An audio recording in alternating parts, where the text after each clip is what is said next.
अस्सलाम वालेकुम ख़ातिन और हज़रात, मैं हूं गज़ाल और आप देख रहे हैं समा स्पेशल। और अभी तक की अपडेट्स के मुताबिक ईरान और इसराइल के एक दूसरे पर हमले जारी हैं। दोनों तरफ दर्जनों लोग अपनी जान की बाजी हार चुके हैं। ईरान ने 200 से ज़ायद मिसाइल्स इसराइल पर दागे। टारगेट था जी तल अवीव, हफिया और पेटाथिकवा।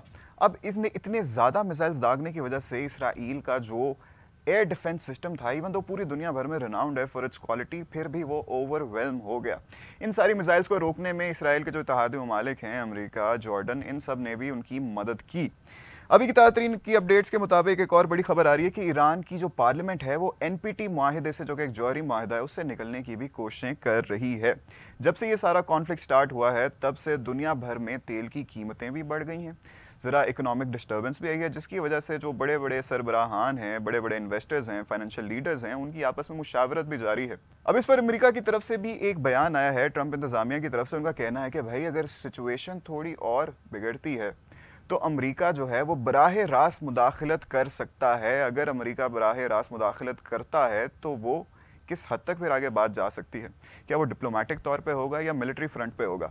आज की जो सारी की सारी डिस्कशन होगी वो इन्हीं टॉपिक्स पर होगी। और for that we have invited a special correspondent joining us all the way from Islamabad, miss Sumera Khan. Sumera, अस्सलाम वालेकुम। वालेकुम अस्सलाम Ghazal, thank you so much. Thank you for joining us.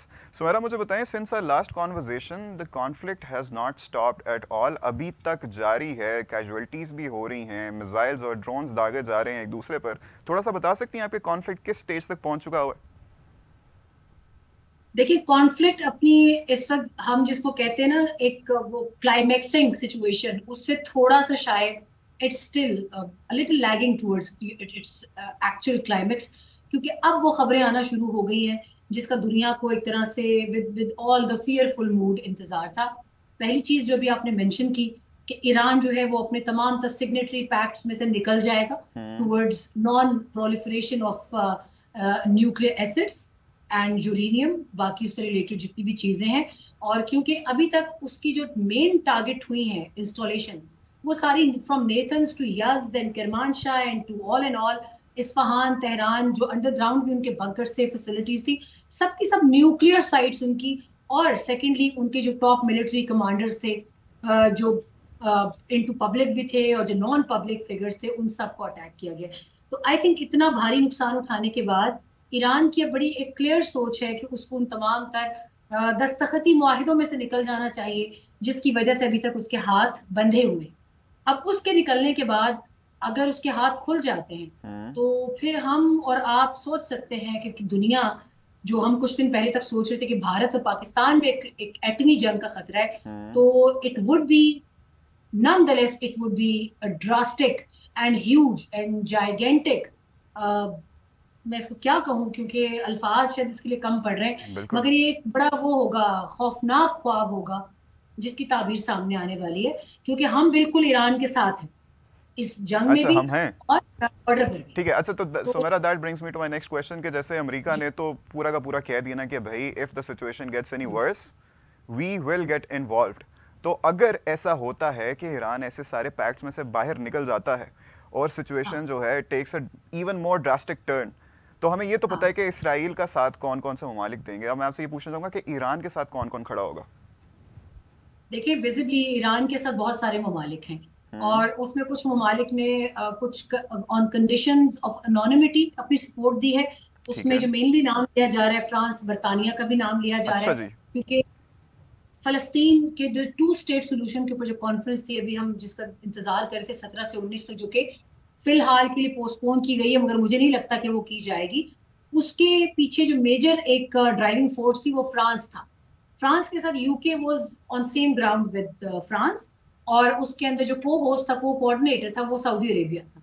तो इस वक्त उनके साथ visibly Pakistan, Saudi Arabia, France, UK, Russia, China, और फिर अमंगस्ट ऑल वीटो पावर्स अगर आप देखें तो ये सारे ममालिक वीटो, एक वीटो क्लब का हिस्सा है। उसमें बिल्कुल। China, Russia, UK, France. तो अगर चार वोट्स एक तरफ है तो अकेले अमेरिका का, मेरा ख्याल है, उसके लिए काफी मुश्किल हो जाएगा इसराइल का साथ देना। प्लस आपने जो एक बात और की कि अगर इसराइल अगर सॉरी ईरान ने कोई ऐसी वैसी हरकत की तो अमेरिका जंग में कूदेगा नहीं। उसमें अमेरिका तब तक किसी जंग में ईरान के खिलाफ नहीं आएगा डायरेक्टली जब तक कि अमरीकी किसी इंस्टॉलेशन को किसी ईरानी मिसाइल या जहाज या किसी एयर डिफेंस सिस्टम का निशाना नहीं बनना पड़ेगा। ये भी बड़ा क्लियर होना पड़ेगा। और इसकी एक मिसाल आपके सामने पाकिस्तान और इंडिया की थी। पाकिस्तान ने तब एक्सट्रीम रिटेलिएट किया जब पाकिस्तान की मिलिट्री इंस्टॉलेशंस को हिट किया, यानी ये एक्ट ऑफ वॉर कंसिडर होता है।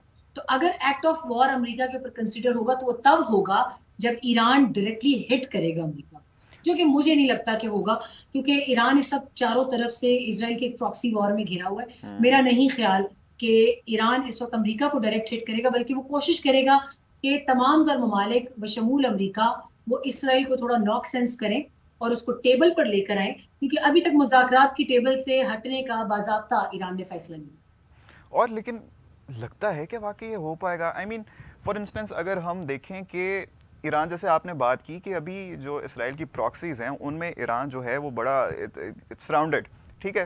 तो अभी रिसेंटली मैं न्यूज़ भी पढ़ा था, हर तरफ ये चल रहा है कि ईरान की जो इंटेलिजेंस है वो काफ़ी ज़्यादा हरकत में आई हुई है and they have arrested and shut down various underground factories जो कि मोसाद के एजेंट्स वहाँ पे चला रहे थे, जिनमें अपेरेंटली ड्रोन्स भी बन रहे थे और दीगर एक्टिविटीज़ हो रही थी। थोड़ा उसका भी बताएं। देखिए, मेरे पास जो इन्फॉर्मेशन है उसके हवाले से मैं अब तक आपको बता सकती हूँ, around 78 people have been arrested with espionage charges.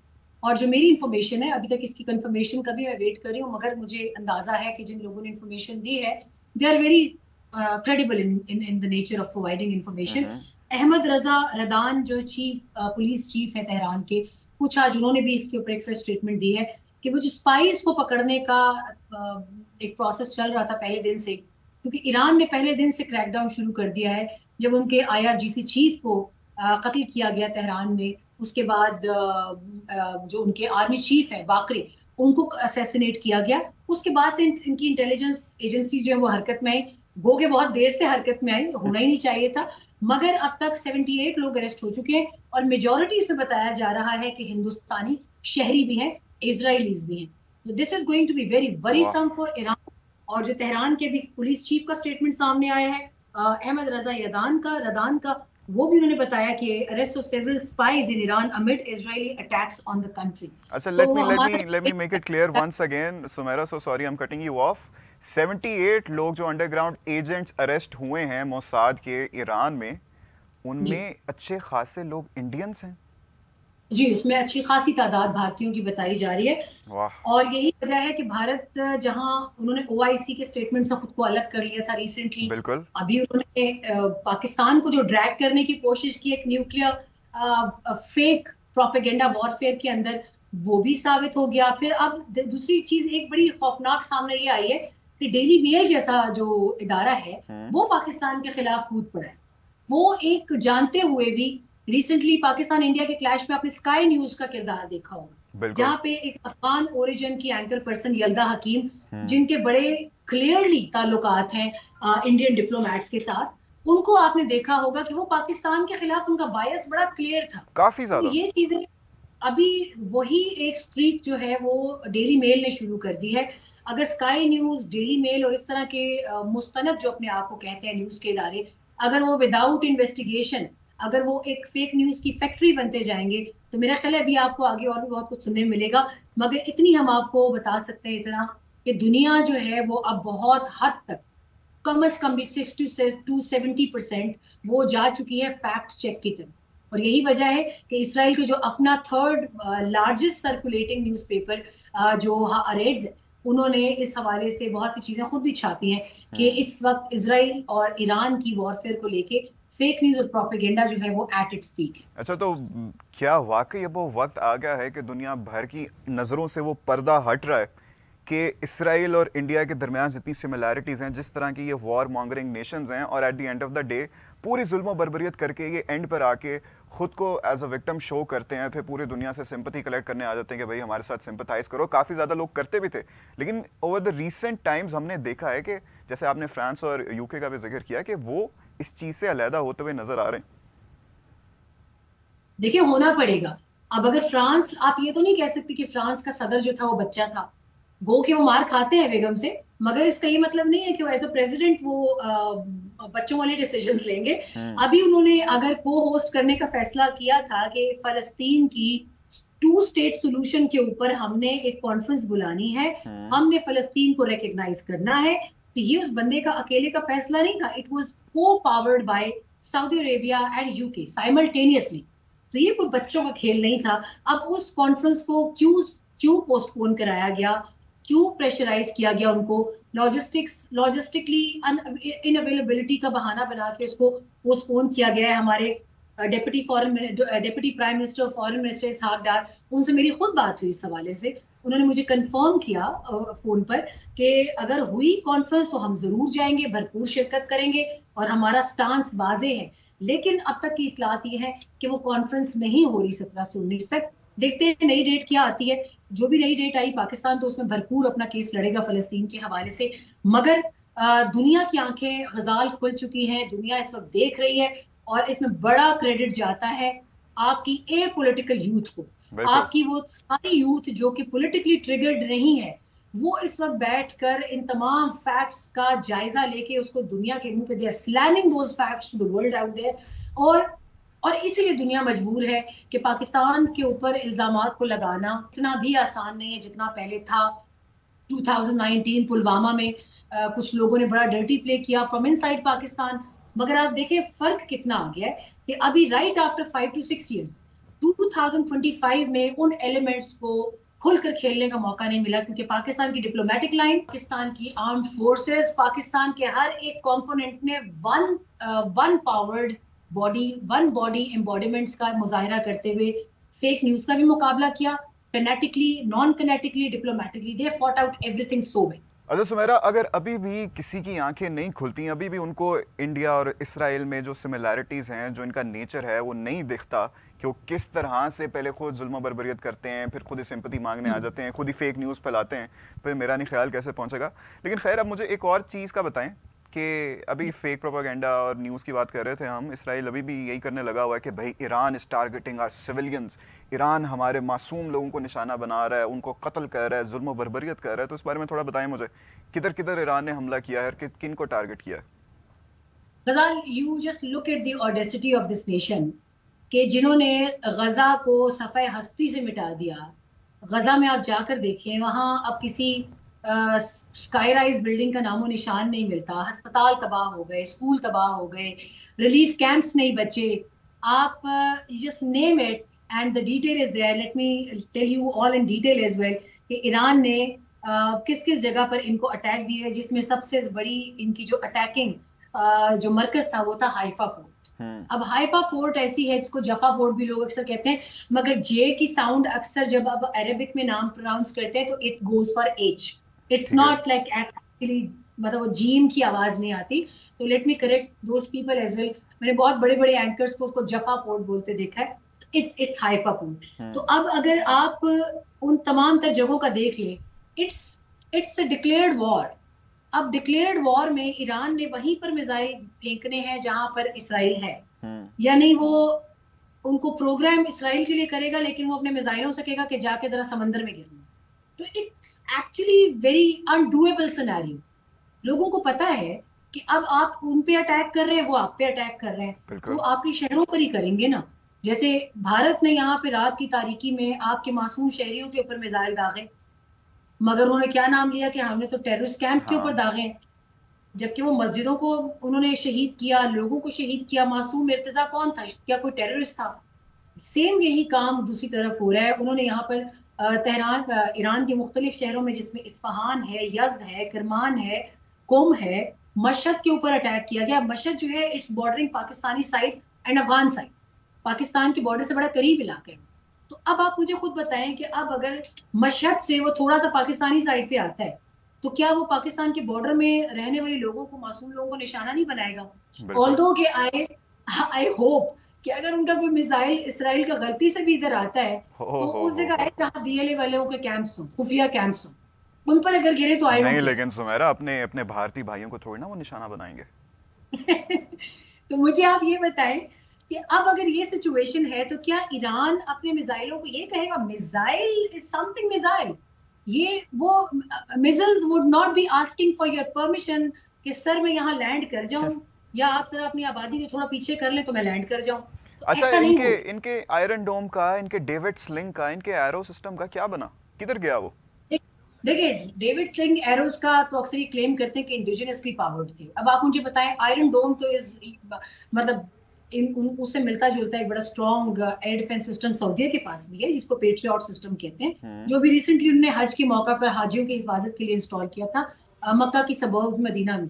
तो आप मुझे ये बताएं कि अगर मैं हाथों से भी अंदाजा लगाना चाहूँ, इतना सा इसराइल, ठीक है, बिल्कुल। अगर एक बेबी साइज है on the face of the earth, exactly.